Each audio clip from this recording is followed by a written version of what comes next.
गणपती बाप्पा।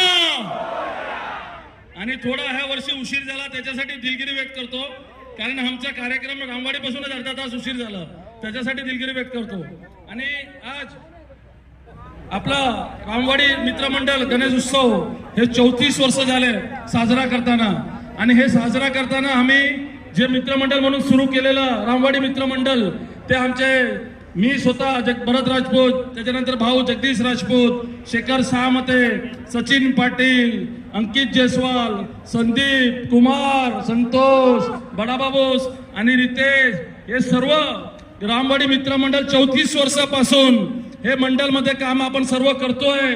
आणि एक गणपती बाप्पा मध्ये एवढा विश्वास आहे की तुम्हाला सांगतो, जे जे तुम्ही मागा 100% तुम्हाला रामवाडी मित्रमंडळ गणपती बाप्पा तुमची मनोकामना पूर्ण करणार। हात वरती करून मागा, जे मागायचे ते मागा, 100% गणपती बाप्पा पूर्ण करणार।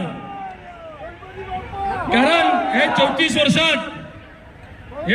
वर्षात आम्ही एक शायरी बोलून सुरू करतोय मी, वक्त से लड़कर जो नसीब बदल दे, इंसान नहीं इंसान वही जो अपनी तकदीर बदल दे।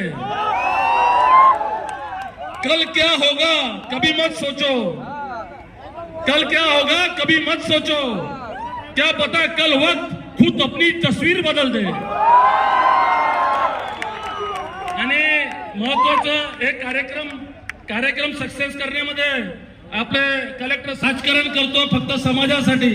आमच्याकडे येणारा कोणताही व्यक्ती हिंदू असो, मुसलमान असो, ख्रिश्चन असो, तो माणूस म्हणूनच आम्ही त्यांना ट्रीटमेंट देतो।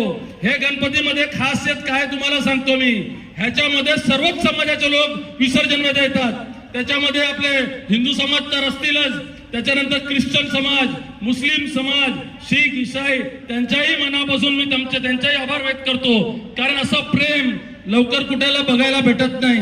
आणि सर्व पक्षाचे लोक इथे उपस्थित आहेत। महाराष्ट्रामध्ये किती पण पक्ष असेल, पण इथे प्रेम देणारे लोक रामवाडी मित्रमंडळावर सर्वांचा प्रेम नेहमी असतो। मनापासून तुमचा मी आभार व्यक्त करतो, कारण हे जे प्रेम आहे तुम्ही जे दाखवतात, खरोखर आम्हालाही टेन्शन येते का उद्यापासून आम्हाला पुढच्या वर्षी जास्तीत जास्त लोकांसाठी काम करायचं आहे। 100% आम्ही दिवस रात्र काम करू, आणि कुठं कोणताही काम असो तुम्ही आमच्याकडे या, तुम्हाला कधी पण निराश होणार नाही। कामाच्या माध्यमातून ढाणूला आणि पोलीस डिपार्टमेंटचाही मनापासून आभार का तुम्ही आम्हाला एवढा आमच्यासाठी त्रास सहन करतात, त्यांच्या मनापासून आणि मी दिलगिरी व्यक्त करतो का आमच्यासाठी तुम्ही त्रास सहन करतात। जय हिंद, जय महाराष्ट्र।